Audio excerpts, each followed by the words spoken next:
Hi everyone, so welcome to the final video of this module, and I will be talking about the assignment-based element of the module in this video. So we'll be largely talking about developing your portfolio and how to go about developing the portfolio assignment for this module. So what we'll do is we'll have a quick recap of the assignment. You'll be glad to know there's a change in date. We look at reflective practice. So as this assignment is largely reflective based, we look at how you might reflect and the different theories and models you might use to do that. We look at how to articulate your leadership values and beliefs, because the assignment is largely reflecting on your leadership style and how you might lead the digital plan. You will have to look at your underlying beliefs about leadership and develop an educational leadership philosophy statement. We'll also look at Mahara, which is the platform you'll be using to develop your portfolio, and we'll discuss some next steps. So as I said, the assignment is portfolio based. You'll be glad to know that due date has changed from the 3rd of May to the 12th of May to give you a little bit more time to do it. I'm conscious I'm late in getting this video and information to you. And for the assignment, you have to reflect on your leadership style and how you're going to cultivate a culture of open and distributed leadership in order to lead your digital education or digital education plan. So through the program, you've developed a number of different pieces or sections in a digital education plan, and now is the time to reflect on how you plan to implement it or roll it out across the school, and the leadership styles and theories and approaches you might use to do that. So in the module outline, I've given you kind of an assignment brief and different components that might be in your assignment. And at the end, I'll show you a template that will help you to structure your reflections. So the first section will be an opening reflection. That will give you an overview of your leadership goals and approaches.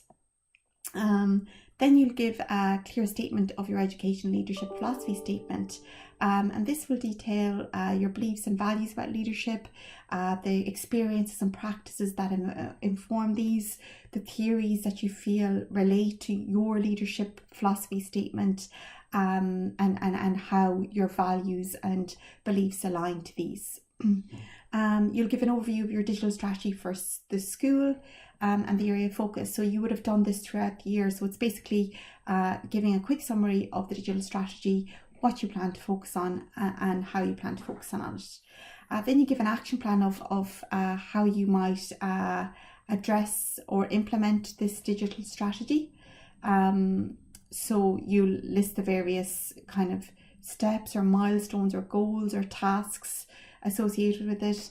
Then you'll develop a leadership plan, so how you plan to lead it, drawn on theory and competencies, and the need to lead digital transformation. So this relates to the week that we had with our French group that spoke about different types of leadership approaches. So we had Donica talking about digital leadership, we had Oliver McGarr talking about pedagogical leadership, we had Kira talking about setting up a digital learning team. We had Madeline talking about the digital learning framework and how that might be led or implemented across the school. We had Lisa talking about open leadership. So you can draw on those theories to help develop that section. And then the last section is a reflective account of your potential impact. So how you feel that the digital plan might impact the school community and how you might measure that. So again, we kind of covered some of this in the digital literacies modules, but there might be other elements associated with it.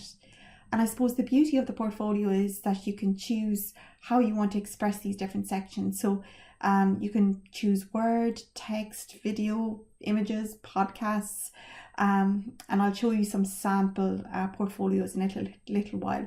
So you're not limited to a whole video for the assignment. You can choose to represent some in text, some in video, and some in images and so on. So as I said, the assignment is reflective based. So now we're going to look a little bit at reflective practice. So I suppose in our practice and in our school and in our organizations, we've often maybe tried to introduce a new approach or come up with new ideas or introduce a new piece of technology, and sometimes this has quite been unsuccessful. And often we are not given the chance and the opportunity to look at why this might have been unsuccessful. So to enable us to make change across our organisations and across the school, we need to look inward at our own approach and see what are our values and beliefs and how we can leverage off of these in order to successfully implement change and support people. This module is going to allow you to do this. So it's going to allow you to reflect on approaches that you've used in the past, your own values and beliefs, how you can align to them, and how you can leverage from them to implement your digital plan. So I suppose this reflective practice helps create a space to reflect at how you've worked in the past, or how you might have tried to make change or led change within your school in the past, and how you can enhance these. I suppose it's empowering in that it facilitates agency. So it helps you to look at effective practice and maybe opportunities for improvement or to develop new skills. I suppose often we do things again and again without thinking about why they didn't work. So this is your chance to think about that. And I suppose it's a little bit different in terms of academic writing, because in the academic writing you use theory or data to support your evidence, whereas with reflective practice we can use different lenses. So it's the self lens about your own reflection, but there's also different lenses we can use, and we'll look at this in a little while. So the model that we're going to use, the model of reflective practice, is Brookfield's 4 Critical Lenses, and the book is in the library, and the link to it is on Moodle, and it's really worth a while. So it looks at the teacher as a critical inquirer, and there's 2 chapters in particular you might be interested in. Chapter 4 that looks at these lenses, and chapter 14 that looks at a critical leader and a critical reflective leader. So Brookfield suggests that we employ 4 critical lenses to reflect on our practice.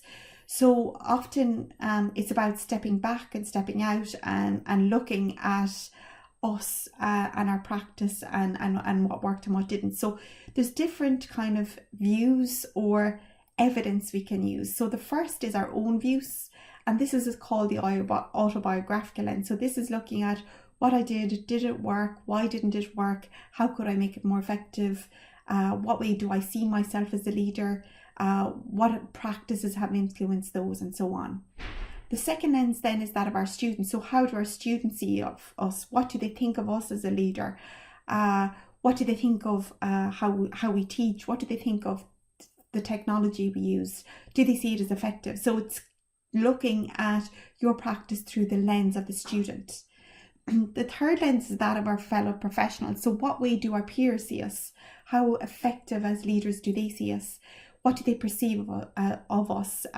If we come to introduce a change or a new piece of technology, what way do they see that, and how they see it impacting them? So that's the third lens. And the fourth lens is the theoretical perspectives that are propounded in the literature. So if I adopt a very bureaucratic or authoritative approach to leadership, what theories do I align to?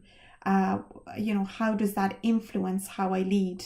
If I was a theorist looking at how I lead, how would I categorize it myself? So there's 4 critical lenses you can use to reflect, and what I would encourage you is to use 2 of those lenses, 2 or more actually.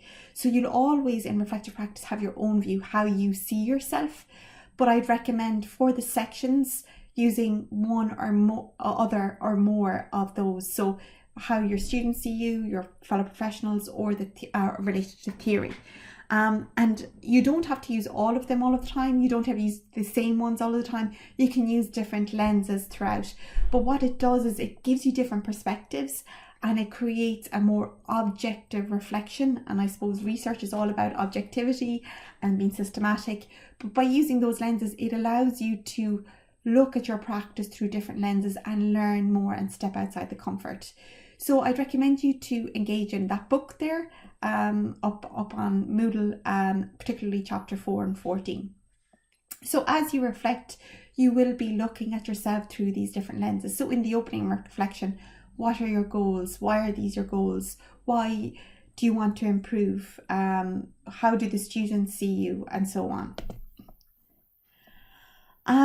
I suppose then in terms of leadership, we had a whole conversation when the French group were here about what leadership means and who can be a leader. And I suppose anyone can be a leader, and leaders can come in the most unexpected shapes or forms. So sometimes we can learn from kids in our class how they lead, how they support other children. We might learn from our colleagues. So say in my workplace, there's someone that I met when I started a new job, and through them I've learned a whole lot, and they've taught me this whole element of universal design for learning and inclusive practice and how to support that. And it was unexpected. They wouldn't be a typical leader as such, but I would see them as a leader in their approach, and I valued their opinion, and I would be very much ask for their advice. So I suppose anyone can be a leader, and sometimes it can be the unexpected. So it could be a parent in the school, it could be a colleague, it could be a line manager, it could be a kid in your class that's, manages situations or other people quite well. So you can look for leaders in all different places. It could be a sports person. And part of the education leadership philosophy statement is looking at the experiences that have influenced you as a leader. So maybe there might be someone you might have encountered that might have influenced how you lead within your practice. So that will be part of the education leadership philosophy statement. And I suppose when we're looking at the education leadership philosophy statement, we need to look at our values. We're often unaware of our values, assumptions and beliefs. So I think it was in the first module about digital equality, diversity, inclusion, we looked at people's assumptions and beliefs about technology. And here it's about looking at your assumptions and beliefs about change or about leadership. And often these are innate and we don't step back and look at them. I know some of you are doing the research methods module, and we looked at paradigms and your worldview of the subject and how you position yourself in relation to it. So this is something similar, looking at what your values are in terms of what you value. Is it honesty, integrity, transparency, democracy, and how do they align to you? Also, it can influence how you make decisions. So if we value equity over efficiency, so we want a more equitable digital learning environment over a more efficient, maybe we can articulate our decision for buying in a piece of equipment that's more accessible or purchase more of it so other people have access. Similar, if we value equity over efficiency, we might value pacing the curriculum so it's depth over breadth, that we're ensuring that everybody understands what we're doing rather than covering a lot of content. So I suppose the purpose of values is it provides a sense of purpose for behaviour and decision making. So when you make decisions within your leadership context, often it can be aligned to your values. And when we're misaligned to our values, it can create disequilibrium and a point where you're very uncomfortable. So if you have to choose someone maybe to give a piece of technology to, you might be comfortable with that. It might be contravenous to your value of equity, and it might be difficult. Also, values create a general consensus on social behaviours. So what does the school value? What's the school ethos? What does the class value? What do the students value? So say if you're looking at as well the whole element of digital leadership and using digital literacies, if children value respect and friendship, how can you lead in a way that aligns to those values and prioritize them? It also builds our understanding about ourselves and our leadership. So if we know who we are and what our values are, we can be more comfortable in our decisions and our approaches. So values are largely something that's of worth to you as an individual, what you feel is important. It's a personal judgment. Often, with our values, when we make decisions or judgments, We can be torn about a decision if they contravene our personal judgment. So it helps us to make decisions, and it's something of high importance. So values are all interconnected. So when behavior can be seen and heard on the surface. So, if we go in and we want to implement a piece of new technology, we get annoyed with people that, they won't take everything on board and be open to change. That can be maybe a very authoritative style, or you might value, hard work or something like that, so it can be seen and heard. So often our behaviors are underpinned by our attitudes and our beliefs and our values. Attitudes and beliefs cannot be seen unless we look under the surface. So, in conversation, somebody might say something in a throwaway comment that you might be surprised with, and and it's not until we look at those or look at what people say and the meaning behind those that we can understand them a little bit more. And values can't be seen but often drive behaviors. So, for example, I might behave in a very authoritative style. My attitude might be that, staff are there to serve my vision. I believe that the leader is the core of the organisation, and, my values are respect, and everybody must respect the leader. So you can see there, if my values respect, that I believe that everybody's there to serve me, I might be very authoritative, make decisions, make people implement change, and so on. So it's important that we get to the root of these values so we can understand how we lead and how we can make the most of working with people. So types of values. So values might be moral, personal, or social. So your moral values might, you believe in equity or integrity or honesty, respect, compassion.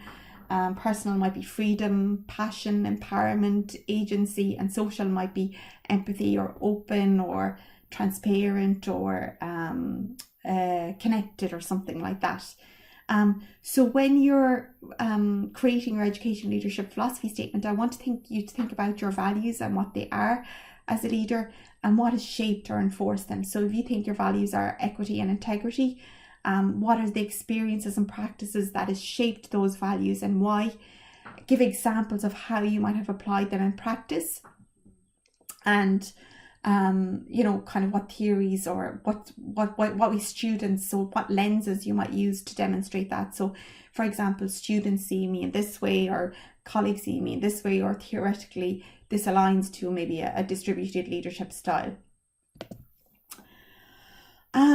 Also, how we behave as leaders has to do with our identity, and some people don't see themselves as a leader. So last week we had the French group, or a couple of weeks ago we had the French group over, and there was a whole conversation about what leadership meant, and there was a whole conversation that they see leadership as kind of a guide or support, or someone that goes on a journey with someone else. And often, we're not formal leaders, but we do lead in our school. So we don't perceive or identify ourselves as leaders.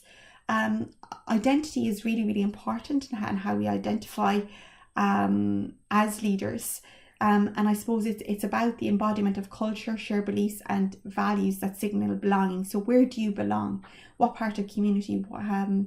Where do you see yourself fitting in relation to the school community and the school context? It's generally formed through experiences and is represented through a narrative. So within your education leadership philosophy statement, you'll talk about how you see yourself as a leader. And it can be, evolve. So sometimes you mightn't see yourself as a leader, but as you narrate and reflect on your practices and approaches, you might see, actually, I am a leader in a different context, or I'm a leader in certain contexts. So it will evolve as you go through your narrative. And it largely relates to the groups in which you belong, and it kind of puts boundaries on your identity. So, you have a personal identity, you have a professional identity, you have a social identity, you might have a digital identity. We all have different identities, and sometimes they overlap, sometimes they don't. So if we're in leadership, we very much have a professional identity, but we might not bring our personal identity to that organization. Similarly, if we're a leader or if we're a teacher, we might have a social or a digital identity, and we might not bring that to our practice. So you need to look at your identity as a leader and what elements of your identity you bring to the leadership style. So, you know, in terms of open leadership, do you show your vulnerable self, your weaknesses, your strengths, or do you identify a leader as someone strong and someone that doesn't show any personal identity or social identity or weaknesses and so on? So when you're reflecting on your identity as a leader, what do you bring? What identities do you bring? How you bring it, and how that shapes how you lead. I suppose why some people struggle with leadership is that they have a lack of identity in terms of where they fit in, and they sometimes feel that the professional identity is exclusive of other identities. So they might see as a leader someone very authoritative that doesn't share vulnerability or weakness, and they might not be comfortable with that because maybe at home or in their personal lives they might be very open and vulnerable and talk a lot about their experiences. So it's important, you know, that you look at, you know, what elements of yourself you want to share as a leader in order for you to be a successful leader. So you'll see here there's a number of different elements that make up leadership identity, and this will all form part of your educational leadership philosophy statement. So you'll have your values, your beliefs, the skills you feel you bring, what practices have influenced how you lead, examples of how maybe you've applied those values or beliefs and practices, what experience have shaped how you lead. So did you encounter someone that you admired, you saw the way they led or dealt with particular people, and that has influenced your leadership style? Is there a context? So do you lead differently? Do you lead differently within the school than with pupils? Or do you adapt your leadership style based on the context or approach? So I suppose in your leadership philosophy statement, it's important to consider all of those different elements in order to develop your leadership identity. So what we want to get from the portfolio is an idea of you as a leader. What are your values, your beliefs, how you implement them in practice, what experiences have shaped your leadership approach, where you'd like to go, what skills you feel you have, what skills you'd like to develop, and what context you feel that you're successful in leading in, and how you'd like to go forward with that.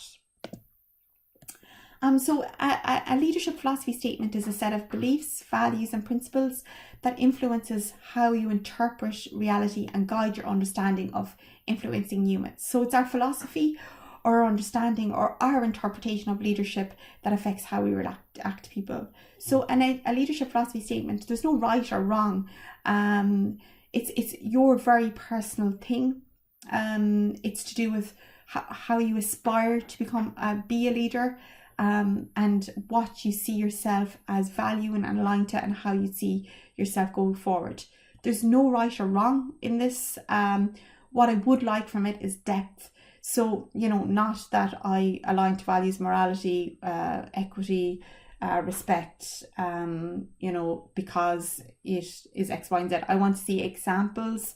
I want to see experiences that have influenced. I want to see you and an insight of you, and then using Brookfield's lens. So you'll also have your autobiographical lens, but maybe how other people see you as a leader, or how they might align to philosophies or theories or something that you've read, and so on. So it's really useful because when you go to your interviews, or when you look at your career trajectory or progression, the leadership philosophy statement will be very useful in terms of when you go for interview or fill out a job application. It's a reminder of what you do well, how you inspire others, and how you'd foresee yourself. And you probably find you'll always align to those values. You'll always revisit them no matter how much you progress. So I remember I did my PhD in 2005. And recently I went over some old reports that I wrote really early in my career. And I actually still aspire to some of the values about the holistic approach to learning, about the development of 21st century skills, about creating opportunities for people to build capability, about independent, self-directed learner agency, inclusivity. And even back then I didn't realise I had those values then, but I realise I've always stood to those. So it's something that will shape you throughout your career. And it creates a map that will guide you as you try to create a positive organisational climate. So you've all come up with fantastic digital plans, and you want to create the optimum environment for that to succeed, for people to thrive, to use technology to enable and empower students going forward. So it'll be basically your moral compass by which you implement your digital plan. I suppose the process is about your life story and the experiences that have influenced you, so you can understand them at a deeper level. So we're all products of our experiences. Our experiences have shaped us and who we are. And it's important that we sometimes take a step back and allow us to frame how we'd like to go forward. So it will allow you to frame your future direction in kind of a coherent way, and look at the type of leader you want to be and how you aspire to lead your digital plan. So I know leadership philosophy statements are quite tricky. So what I've done is I've put some examples on Moodle that you can look at. Some are good, some are not so good, but it will allow you to see some examples of leadership philosophy statements and enable you maybe to take pieces that you might feel that are appropriate to your context and apply them yourselves. So now I just want to talk a little bit about your portfolio. So as you see, there's different sections. The leadership philosophy statement is one of the sections that you have to do for your portfolio. And the portfolio is a way of representing you and who you are as a leader. There's no word count. I've given kind of guide word counts. So what you can do is there's a different section. So what I would do is create a page for each section and populate these with digital artifacts. So for some sections you might choose to implement a video, others a podcast, others images. But what is really important is that we get a personal insight into you as a leader, where you want to go, and imagery is a great way of doing that.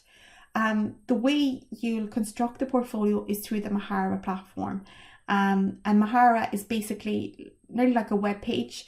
So what you'll do is you'll set up each page and then you add objects to those. So you create your video and podcast separate, and these objects are then added to your Mahara portfolio. So the portfolio is nearly like a folder that you add pages into, or put pieces of text or glue images onto them. So I'll show you this now. So to create a Mahara portfolio, you go into Moodle, you click the three orange lines in the top left hand corner, you scroll down to the network block, which will be at the very end, network service, and you click Mary Immaculate College ePortfolio, and then you were brought into Mahara. You're brought into this space. So this is kind of the front place, and to create a portfolio you press create. The way portfolio works is you have to create your pages first. So for each of the sections, your opening reflection, your educational leadership philosophy statement, your digital education action plan, your action plan, your leadership plan, and your reflective account, I would create 1, 2, 3, 4, 5, 6 pages for each, and then you add them to a collection. So it's nearly like having a refill pad where you create each page and then you tear them out and you put them into your folder. So think of it like this. So to create a page, you press add, and we create a page, and we'll call it opening reflection. And this is your blank page.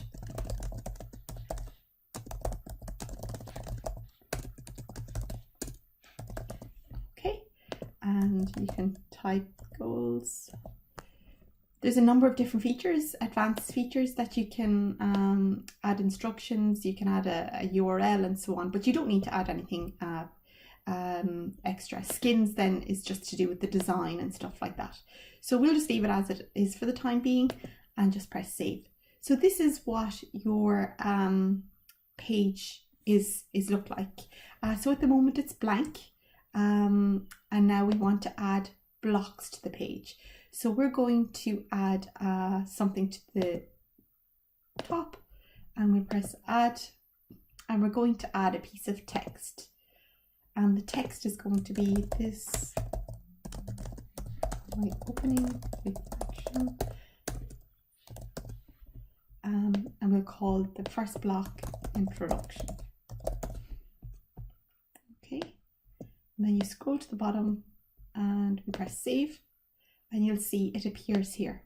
So we can drag this and move it wherever you want to go. So you might have a piece of text, and then you might decide to add an image as well, something nice. So we'll add an image. My goals. You might have a mind map or something here. And then you can choose files, and we're going to go to pictures, and we're going to go to here, and we'll just add this and press save. So these might be my goals, and this might be my introduction. I might decide to put them side by side, so you know you have something nice. Okay, and you can just add blocks as you need. So the template that I've given you asks you if there's different prompts. It looks at what lens you'll use, Brookfield's lens, and you know how you might represent it. In other programs that we've used this, you know, I get people to write a script for maybe their opening reflection, and then they might pick pieces of it for text and pieces of it for images and pieces of it for video. So it's up to you how you want to represent it. And you can add as many blocks as you want and move them. There's videos and so on. So there's a whole pile. If you just press show more, it will bring you into those. That's how you populate a page. So you create one of these pages for each section in your portfolio, and then you'll add them to a collection. So once you've created your pages, now you can create a collection. So you go again back to the home page.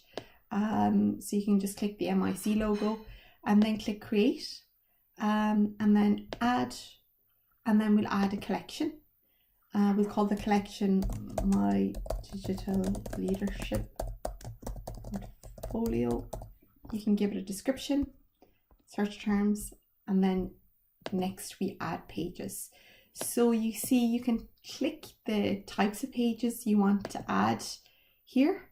So I'm going to add these two, add pages, and then you can edit access. So this is where you can share a link with me and copy it to Moodle. Okay, or you can decide to submit. So then we have our collection, and if we go back to the home page again, you'll be able to see my portfolios, and you can see my digital leadership portfolio, and these are the pages that are on it. Okay, so now I'm just going to quickly show you one or two pages that I've created, and I'm happy to share the link with these. So these are the portfolios that I've created. They're mainly templates, and I'm just going to go into leadership portfolio, and you'll see this is my educational leadership philosophy statement.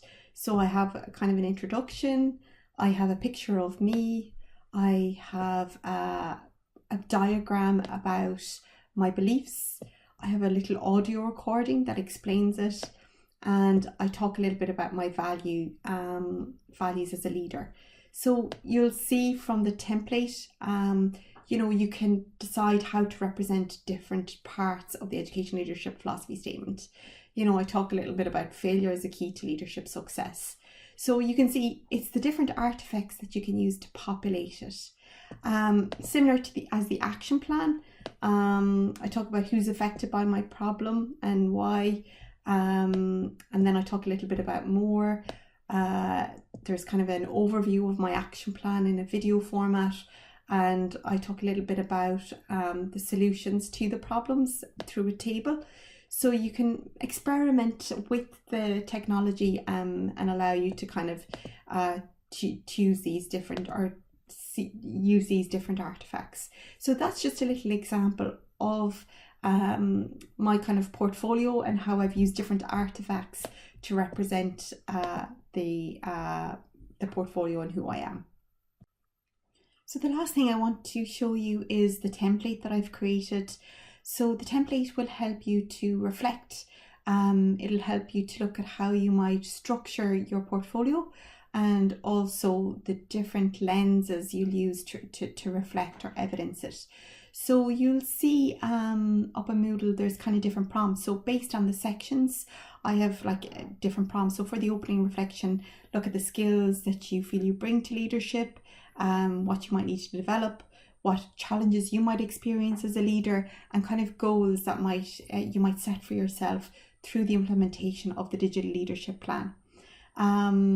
And then you look at, which of Brookfield's lens you might use to evidence this. So obviously the self lens will be used, but the skills you feel you bring to leadership. So maybe what skills students might feel you bring, or what feedback you might have had from other colleagues. So maybe you mightn't think you had many digital skills, but colleagues always call on you to support their technology practice or something like that. And then think a little bit about how you might want to demonstrate it. So, do you think good representation would be text or images or a picture of something that you've done, or a video you've seen, or the cover of a book? So, there might be different ways of representing it, and maybe comments to help you in terms of structuring. So the template is largely a planning tool to help you to structure your portfolio and how you might do it. So what you probably do is then, develop your different artifacts, then create your portfolio and populate it with these. So I'll just show you the full template now. So this is the template and you can download it from Moodle in the assignments area. So these are just prompts. You don't have to structure your portfolio in this way, but you can use the prompts to help you to reflect. So I've already covered the opening reflection. Then the education leadership philosophy statement, what's your beliefs as a leader? How do you view a leader? What do you think a good leader should look like? What has shaped your view? What experiences, theories, something you might have read? Do you see yourself as a leader? How you see yourself as a leader? Who else might see you as a leader? So this is where you might bring in other peer and student lens. What, who, and in what way would they say about you, and how do you identify with this view? So you mightn't see yourself as a leader, but someone might always come to you for advice about something, and so they might see you as a leader if you look at them through that lens. What are your values? Talk a little bit about how you might apply them in practice or in your leadership style. What experiences you've had in leading. How do these align to your value? How you might have led? Was there any place that contravened your values and that you might have struggled? What experiences you have and theories that might align to these. So as I said, you don't have to cover everything, but these can be used as prompts to help you to structure it. Then your digital plan or your digital strategy for your school, and the focus. So here you're talking about your digital strategy, the focus of your digital strategy, why it's important, how it's going to impact your community, who it will impact, and maybe the difficulties. So this probably relates back to your digital equality, diversity, inclusion module largely. And you kind of presented this last week to the French group and they would have given you feedback on that. But also just reflecting and stepping back a little bit about the changes or the challenges you might experience. Then the action plan. So this is the nitty gritty about the steps you might go about in terms of implementing the action plan. So these are concrete steps that you might take, even in terms of setting up a digital learning team, who might be in that team. So Kira spoke a little bit about that. Madeline spoke about the digital learning framework. to implement your action plan. So maybe you might use or leverage from those concepts, what steps it's going to take, how you're going to ensure it's a whole school approach, who'll be involved in implementing the action plan, and what solution you're proposing and why. And then I suppose the next section is about leading the plan. This here you largely use the theoretical or literature lens. So the models of leadership you might choose, how do they align to your values, your philosophy statement, looking at the broader context and what else might impact them. Will you have resistors or champions, how you might support them, looking at the broader context in terms of resistors and how to support them and reasons for that, how you're going to include various people within the change, and how you're going to lead the change or action plan. And then the last is a reflective account of the potential impact. So obviously you can't measure the impact, but if you could measure the impact, how you might measure it. And again, you kind of looked at that in the literacies module, using the selfie tool and such, but there might be other ways you might want to measure this. So there's kind of two elements to this. You're measuring the impact of the plan, but also you're looking at the impact of your leadership style and approach, and how that might pan out in practice. And that might be something that you looked at last week with the French group. So then, just in terms of next steps, what I would do is I would download the template and use that to plan a structure for your sections. So what will each section look like, kind of bullet point what kind of content do you want in each, identify which of Brookfield's lenses you're going to use for each of those, jot down examples, think about how you're going to represent the content. I might write a script first and then maybe look at different ways you might represent each of these, and then start creating and populating your portfolio. If you have any questions at all, don't hesitate to email me. I'll be around, and I know this might be a little bit of a challenging assignment, but I think it would really stand to you in terms of when you want to look at how you use the course, or if you're looking at to applying for jobs or whatever, it's something that you can take to interviews and use, and also it might help you actually get the plan implemented and look at the successful rollout of it. So the very best of luck, and if you have any questions, as I said, don't hesitate to email me. I'll see some of you in September, others I will be meeting over the course of the summer for the dissertation. And I just want to say again, thanks so much for everything. I've really enjoyed the year, and I hope you manage to have a nice break and take care of yourself over the summer. Catch up soon. Bye bye.